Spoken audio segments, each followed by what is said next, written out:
Olá, eu sou Brito Semedo, escritor, professor universitário e investigador. Começamos hoje, Janine em Conversa, uma presidência para unir. Uma série de encontros com Janine Lelis, candidata à presidência da República de Cabo Verde.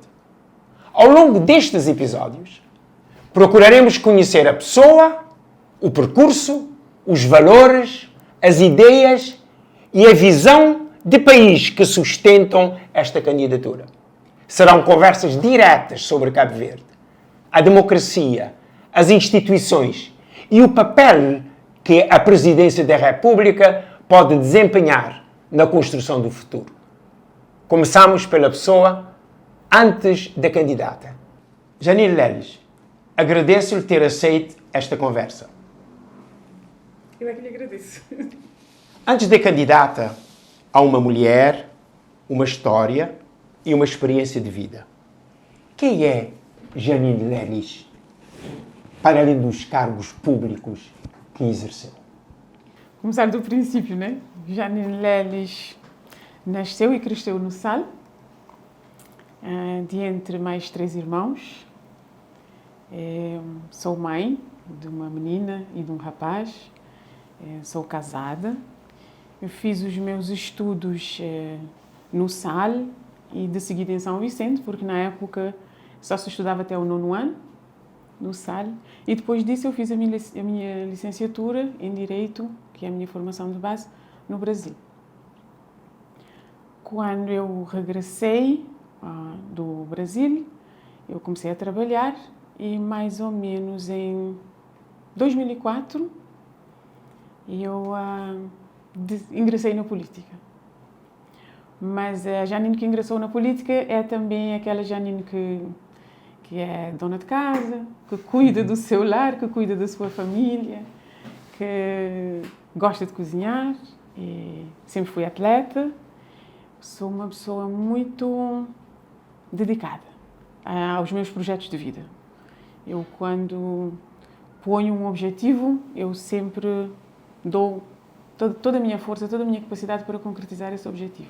Então, na verdade, eu sou também uma pessoa determinada, mas eu sou uma pessoa que valoriza muito, cultiva muito o respeito pelo outro. E uma pessoa que trata sempre na base da verdade e da honestidade, que são, para mim, valores essenciais. São esses valores que eu tenho na vida que eu trouxe para aquilo que é a minha vida pública. Que traço da sua personalidade considera mais decisivo na forma como serve e se relaciona com os outros? Eu acho que é a autenticidade, a verdade na forma de fazer as coisas, e dentro daquilo que é o serviço público que eu tenho prestado, tenho sempre um sentido de Estado e uma coerência. Eu aprendi ao longo desses anos todos que a coerência é essencial e é o fundamento de tudo. Dá-te um caminho a seguir e faz com que isso ponha sempre à frente a questão da justiça e a questão da equidade. Que valores recebeu da família, da educação e da experiência de vida que continuam a orientar as suas escolhas? Por exemplo, esta. O valor do trabalho e do esforço. A minha mãe fazia-nos acordar, por exemplo, às 5 da manhã para estudarmos, porque ela achava que quando estivesse a trabalhar nós mais brincávamos do que estudar. Então, criou e ela conseguiu incutir em nós uma disciplina para o trabalho. E só para se ter uma ideia, eu antes de sair de casa para ir à escola, às 7h30, já deixava as minhas tarefas feitas. E lá em casa todos tinham tarefas. Portanto, dos 4 irmãos, todos nós tínhamos tarefas, tínhamos responsabilidades e obrigações. E era sempre naquela perspectiva de que todos devemos contribuir para aquilo que era a estabilidade daquela casa. E sempre com a noção de que cada um tem um papel, cada um tem a sua responsabilidade e todos devem cumprir. Então, são esses valores que eu creio que foram determinantes e fundamentais para a minha caminhada e para aquilo que, na verdade, são os propósitos que eu tenho seguido na vida. O seu percurso passou pelo poder local, pelo Parlamento e pelo Governo, em áreas como justiça, defesa, coesão territorial e assuntos parlamentares. O que esses anos lhe ensinaram sobre Cabo Verde e sobre o funcionamento do Estado? Bom, sobre Cabo Verde, nós todos sabemos, acho que nós todos conhecemos as limitações e a falta de recursos que o país tem. Mas nós todos também conhecemos as capacidades do país. Há muitas exigências. O cabo-verdiano é um povo exigente, quer sempre mais e acho bem que assim seja. E o que é importante nessa caminhada e nestas funções é, acima de tudo, saber identificar as prioridades. Identificar as prioridades, mas acima de tudo com foco em resolver aquilo que é essencial para as pessoas. Ter um sentido de utilidade. Ter a noção e a compreensão do que é importante e o que não é importante. E, acima de tudo, compreender que muitas das vezes o que nós pensamos à partida pode não ser o melhor caminho, pode não ser a melhor solução. Então, nós temos que saber sempre ouvir, escutar com atenção e corrigir, porque muitas das vezes o caminho não é certo, não é linear. E é preciso ir fazendo para se poder perceber se está ou não no caminho certo. Então, na verdade, há uma experiência acumulada do fazer, do como fazer, mas saber que esse como fazer tem um quadro que está definido, não é? Obviamente tem um caminho desenhado, porque as funções eram governamentais e seguiam um programa de governo, mas dentro desse programa não esquecer nunca aquela perspectiva da humanidade, da autenticidade, da honestidade e, acima de tudo, da utilidade do trabalho que nós fazemos, porque, na verdade, é o serviço público que nós propusemos fazer. E em que medida essa experiência a preparou para a função que exige escuta, equilíbrio e sentido de Estado? Nós acabamos por perceber que é essencial compreender o funcionamento do Estado. Porque o Estado, na verdade, é uma organização para a realização do país. O Estado, na verdade, somos todos nós, nas várias funções que existem. O Estado é o Presidente da República, o Estado é a Assembleia, o Estado é o Governo, o Estado são as Forças Armadas, é a Polícia Nacional, é a Educação e é a Saúde. O que eu percebi e que eu compreendi nesta minha vivência é que isoladamente ninguém chega lá, não é? Que todos, dentro daquilo que é a sua capacidade, dentro daquilo que é a sua força, têm que cooperar e colaborar. As instituições não conseguem funcionar sozinhas e é preciso sempre que haja essa cooperação e essa compreensão de que todos são importantes, mas que todos, dentro da sua importância, têm um papel a cumprir, não devendo nunca ir para além daquilo que é o seu papel. No fundo, é cumprir as regras do Estado e é fazer aquilo que o Estado é suposto fazer, que é cuidar, responder, não é? Garantir o cumprimento das regras para que a vida em coletividade seja uma realidade. Por que decidiu, neste momento da sua vida e da democracia cabo-verdiana, candidatar-se à presidência da República? Bom, eu, como já fez referência, já estive no poder local e também no Parlamento enquanto governante. Eu creio que eu tive uma aprendizagem ao longo desse tempo e esse caminho mostra-nos que é possível desempenhar papéis e é possível assumir responsabilidades nas suas diversas dimensões.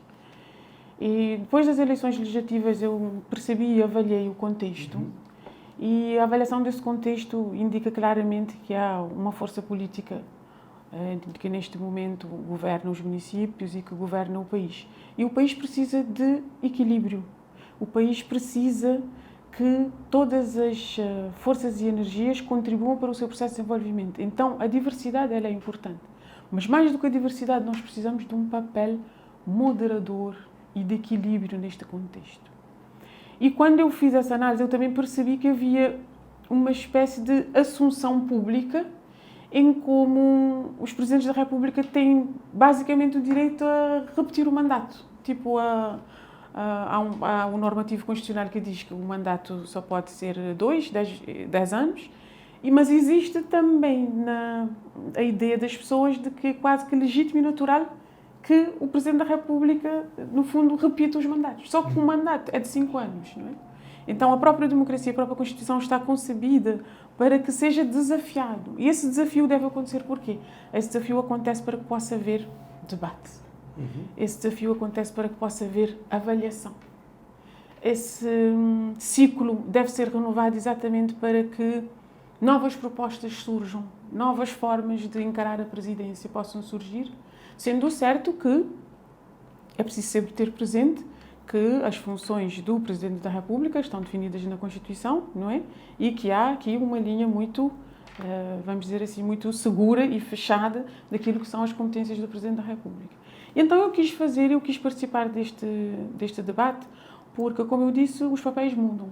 Se eu já estive com papéis a nível do partido, portanto, representando uma determinada ideologia, uma determinada fração da população, eu agora quero ter uma perspectiva, que é a perspectiva da unidade. E a perspectiva de defender e promover a unidade nacional, ela existe e está na Presidência da República. E é isso que realmente me motiva e me leva a apresentar esta minha candidatura. Afirmou que a democracia se revitaliza através da disputa, do debate e da apresentação de alternativas. O que sentiu que faltava no atual momento político e a levou a avançar? Exato, eu percebi dentro daquela compreensão que existe de que, era como eu disse, as pessoas acham é como se há legitimidade para um segundo mandato que não deve ser disputado. Então eu não percebi e não havia, a nível do meu espaço de convívio, não tinha percebido candidaturas, não tinha percebido essa intenção de desafiar e de promover esse debate. E eu decidi, por que não? Eu gostaria de ver e desta vez de servir como o mais alto magistrado da nação. Eu quero contribuir para esse debate, eu gostaria que a discussão fosse pública, eu quero que várias ideias estejam apresentadas e, acima de tudo, também eu acho que o nível de abstenção que nós tivemos nas legislativas também é uma motivação, porque nós temos que parar para pensar: porquê é que as pessoas não estão a participar? Porquê é que as pessoas não estão a envolver-se? E porquê é que elas estão invisíveis, de certa forma?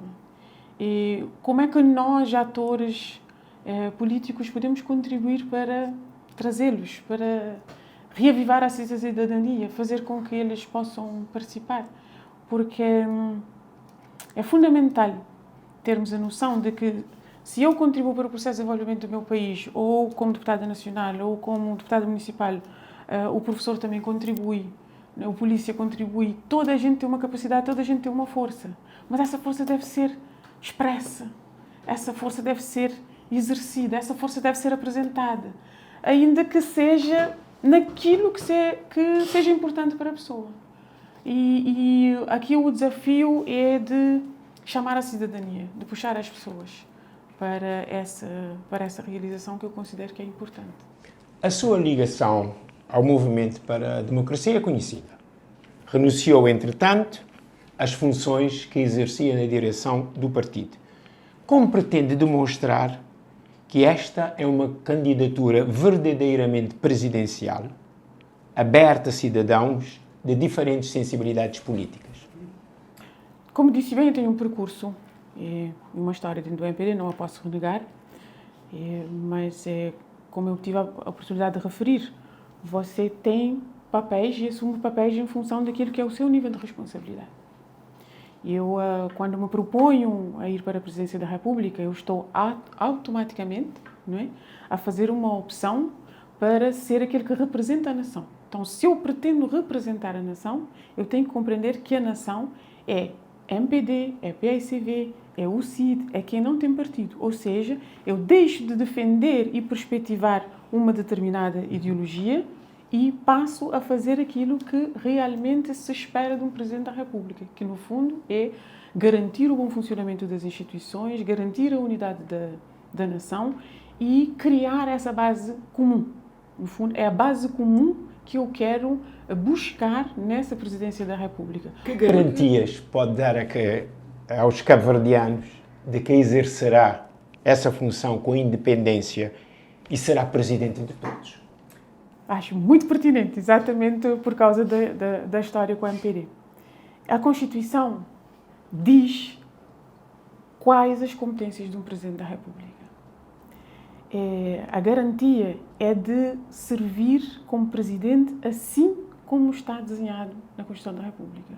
Significando que a imparcialidade tem que estar sempre presente e garantida, que nunca haverá nem poderá haver posicionamentos de proximidade com partidos políticos, que o que nós temos que ter subjacente é sempre uma estrutura de influência para aquilo que é o interesse nacional, para aquilo que nós podemos entender que seja o bem comum.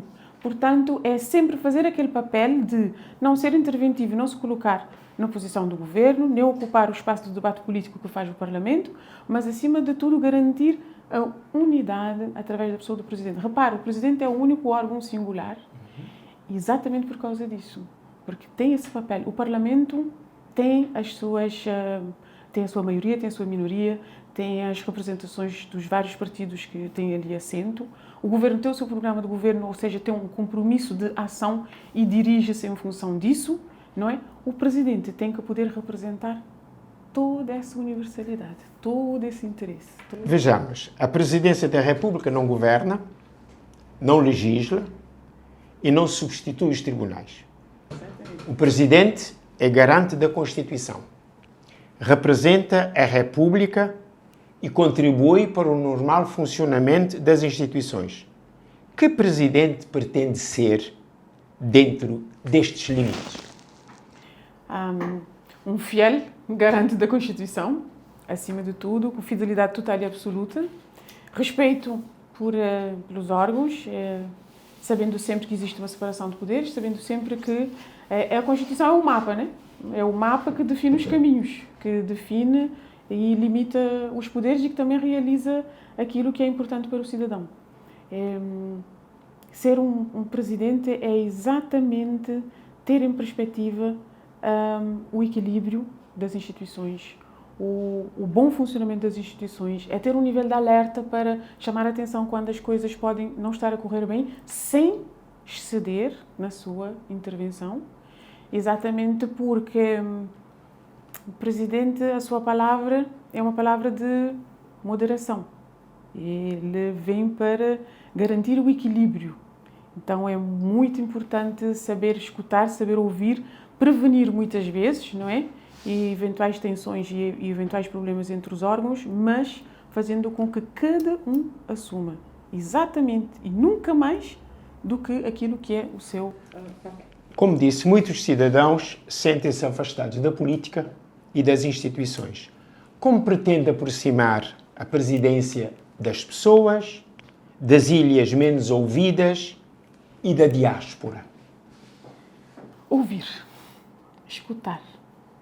No fundo, uma presidência de proximidade, mas a proximidade é exatamente isso, é ouvir o país real, é saber identificar o problema das pessoas. Saber identificar o problema das pessoas não na perspectiva de que a decisão para resolver está na esfera do Presidente, mas há um conjunto de ações que podem ser feitas desde a promoção do debate e do diálogo para estabelecer caminhos comuns. Não é? Isto é algo muito importante. Quando eu digo que é preciso ouvir, por exemplo, nós sempre ouvimos falar da diáspora. Sempre que a referência é feita em relação à diáspora, o que vem presente é a questão da importância das divisas para o desenvolvimento e para o processo económico do país. Sem dúvida que isto é importante. Mas eu tive uma experiência muito interessante que foi de ouvir e escutar a diáspora. Para perceber, por exemplo, que aquela comunidade tinha problemas com os filhos, problemas com o dirigir os filhos, fazer-los aproveitar melhor as oportunidades que aquele país de acolhimento representava, porque normalmente nós fazemos reuniões, as pessoas são chamadas e é-lhes dirigido uma mensagem, é-lhes dirigido um discurso. poucas vezes nós nos colocamos no sentido de vamos ouvir o que é que eles precisam. E por causa disso foi possível montar ali uma estratégia muito bonita que foi desenvolvida a partir desse processo de escuta, que foi criar mecanismos e criar mesmo algo que um programa para ajudar os pais a como comunicar de forma eficaz com os seus filhos. E nós sentimos o impacto disso. Isso só foi possível por causa de uma escuta ativa, de uma atenção, do prestar atenção, porque a diáspora não tem que ser visto também naquela perspectiva de como é que ela pode ser integrada dentro da comunidade onde vive, não é?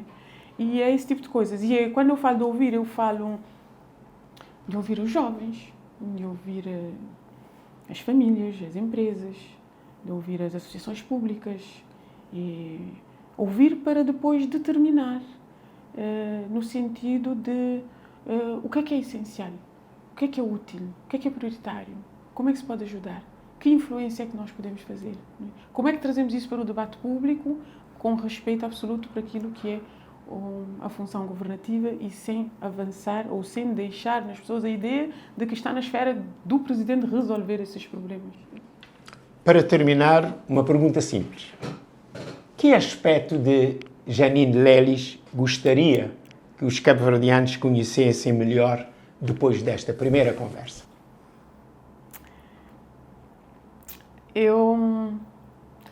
Às vezes nós trabalhamos muito, falamos pouco e, se calhar, muitas das vezes nós não conseguimos passar a nossa vontade e o desejo que nós temos para o serviço público.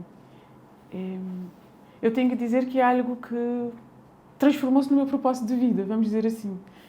Com um empurrãozinho de Deus, quando eu me despertei para a função pública, para a função política. Então, é esse bem querer, essa vontade de querer contribuir. É isto que me levou a iniciar e é isto que eu busco nesta caminhada. No fundo, é pôr a minha capacidade de trabalho para ajudar o processo de desenvolvimento, ajudar o país. E desta feita como mais alto magistrado da nação, para poder ir buscar esta força que existe em cada um, essa energia que existe em cada um, transformá-la numa energia global, vamos dizer assim, de força da nação, para a defesa daquilo que é o interesse nacional, daquilo que é a unidade nacional. Nós tivemos agora, recentemente, um exemplo lindo de união à volta dos tubarões azuis. Eu acho que todo o cabo-verdiano sentiu e viveu, pôde experimentar o que é esse sentido da união. A união não significa que nós vamos anular as ideias ou que nos diferencia. A união significa que há espaço para coisas comuns. A luta contra a pobreza é uma questão que é comum a todos. O governo saberá sempre a forma de o fazer, mas deve ficar como prioridade nacional, não é? A questão do empoderamento dos jovens é algo que é muito importante. A questão da dignidade da pessoa são questões que devem, vamos dizer assim, pôr-nos todos na mesma página. São causas nacionais, vamos dizer assim. E assim como eu posso fazer, todos podem fazer. Cada um na sua dimensão, cada um na sua força. Nesta primeira conversa, conhecemos a pessoa, os valores, o percurso e a decisão de se candidatar. Janine Lelis apresenta a forma como esses valores e essa experiência poderão ser colocados ao serviço da República. Este foi o primeiro episódio de Janine em Conversa, uma presidência para unir. Eu sou Brito Semedo. Obrigado por nos acompanhar nesta conversa.